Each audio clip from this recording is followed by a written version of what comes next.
Bienvenue à toutes et à tous. Aujourd'hui, on se penche sur des documents assez éclairants, je trouve.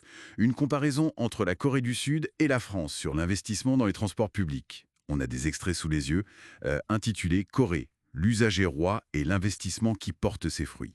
L'idée, c'est vraiment de décortiquer ces deux approches, qui sont, on va le voir, radicalement différentes, et voir un peu les conséquences. Alors, pour commencer, le truc qui saute aux yeux direct, c'est l'argent investi.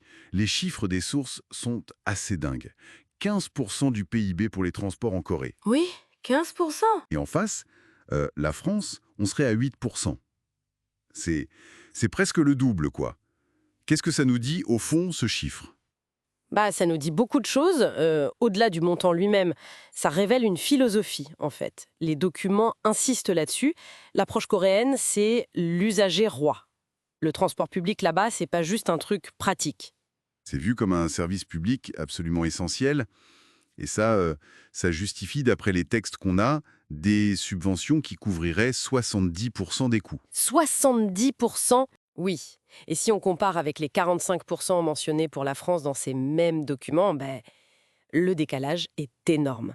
C'est un choix politique très très clair qui est mis en avant. Tout à fait.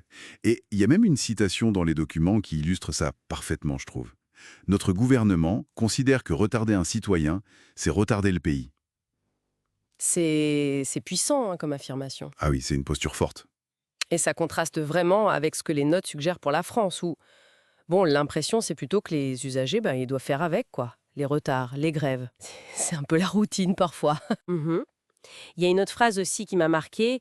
En Corée, rater son transport public, c'est rater sa journée. Alors l'État investit. C'est direct. Exactement. Et cet investissement massif, les documents le lient directement à des effets économiques très concrets. On parle d'un gain de productivité qui pourrait atteindre plus 25% pour l'économie coréenne. Ah oui, quand même. Plus 25%. C'est colossal. Oui, et c'est attribué en grande partie du moins à cette efficacité des transports. Moins de temps perdu, tout simplement. Et comment ils expliquent ça concrètement, ce gain? Alors, une des notes suggère que les entreprises pourraient gagner jusqu'à, tenez-vous bien, 2 heures de productivité par employé, chaque jour. 2 heures. Parce que les gens arrivent à l'heure, sont moins stressés et peuvent compter sur le système. Les sources dessinent vraiment un cercle vertueux. On investit massivement, ça améliore la fiabilité, ça fait gagner du temps à tout le monde, et hop, ça booste l'économie. C'est présenté comme ça. C'est une logique implacable vue comme ça. Et à l'inverse, pour la France, les notes mentionnent justement ce temps perdu, les embouteillages, parce que les alternatives ne sont pas toujours là ou pas toujours fiables, et puis les grèves aussi qui pèsent. Voilà. On a vraiment, à travers ces documents, le portrait de deux réalités quotidiennes très, très différentes pour les citoyens qui dépendent de ces transports tous les jours pour aller travailler, pour vivre, tout simplement. Donc au final, qu'est-ce qu'on retire de tout ça? Un truc essentiel pour le pays et le bien-être des gens, qui méritent un investissement conséquent, ou est-ce qu'on a une approche différente où d'autres contraintes, peut-être budgétaires, d'autres priorités pèsent davantage, avec forcément des conséquences sur le service qu'on peut offrir. Ça pose la question de nos priorités sur le long terme, en fait. Oui, c'est exactement ça.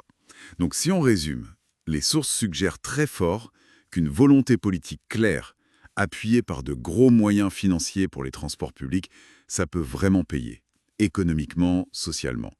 Les chiffres de productivité en Corée, si on en croit les documents, sont assez éloquents. Tout à fait. Ça donne à réfléchir, c'est sûr. Et peut-être une dernière pensée pour aller un peu plus loin. Au-delà des chiffres, de la productivité et du PIB, quel pourrait être l'impact qu'on mesure moins facilement? Je pense au stress quotidien, par exemple. Hmm.